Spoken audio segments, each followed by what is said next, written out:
This Tekzilla Daily is brought to you by Dice.com, the career hub for tech. Hey, it's Robert here in Vizio's suite at the Wynn Hotel, and joining me is Mr. Ken Lowe. Hello.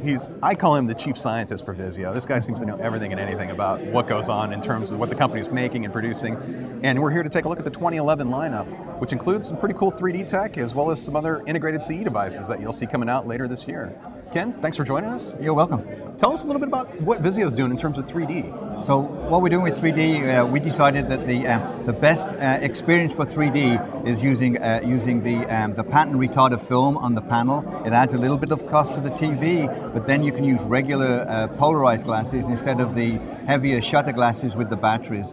And even though it reduces the resolution, it still looks a great picture, and a lot of people like it this way. They prefer the lightweight glasses. You can curve the glasses, which you can't do with shutter glasses, so you can make a whole different styles. With the traditional shutter glasses, the lens has to be flat. It has to be that's flat. the only way it can be manufactured. Right, it has to be flat, so it's right on, and this one you can just curve the glasses. So we can make all different styles instead of those, the science fiction ones. Which series that'll be coming out in 2011 will feature the new 3D technology? Okay, so it'll be the XVT line. We'll have the 3D passive technology this year.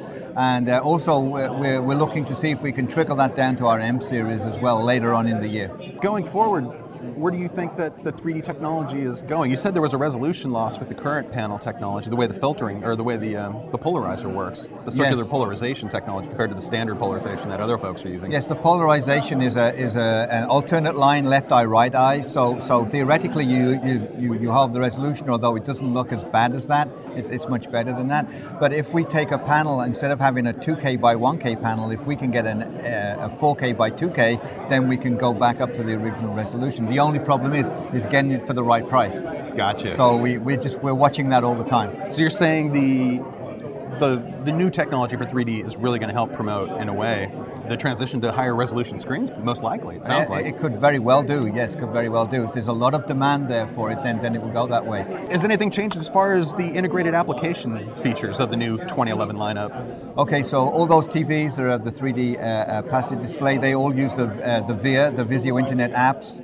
So we have lots of applications there like Netflix and Vudu and AmazonVideo.com and Blockbuster and we have all those apps on there, Pandora. Nice. And Facebook and Twitter. So if you're into that, you can start social networking straight away. Now I noticed that Vizio introduced a new cell phone as well as a tablet computing system. How will those make their way into the lineup here? Where was their place within the Vizio universe, so to speak? So what we're doing with that is we're doing another way of doing the internet called VIA Plus. VIA Plus is using an Android-based system. That's via Internet Apps Plus? Yes. Okay. So Plus with the Android. So the TV will have the web browser on there.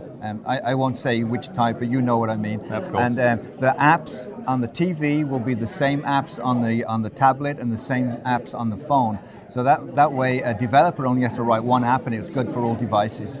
Awesome. And so, for instance, if you have the phone and you're sitting on the bus or the train and you're watching a video, when you get home, you can stop the video and then start it up again on the TV at the place where you left off.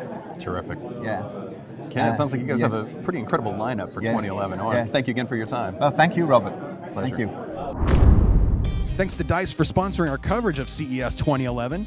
Dice, the career hub for tech, wants you to know about the Best Interview Ever contest, where you can win $25,000, a trip to New York City, and face-to-face meetings with cool tech companies. From now until January 31st, visit dice.com/contest and submit your answer to any of our interview questions for a chance to win one of 6 Xbox 360 Connect bundles, or even the grand prize of $25,000 and a trip to New York City.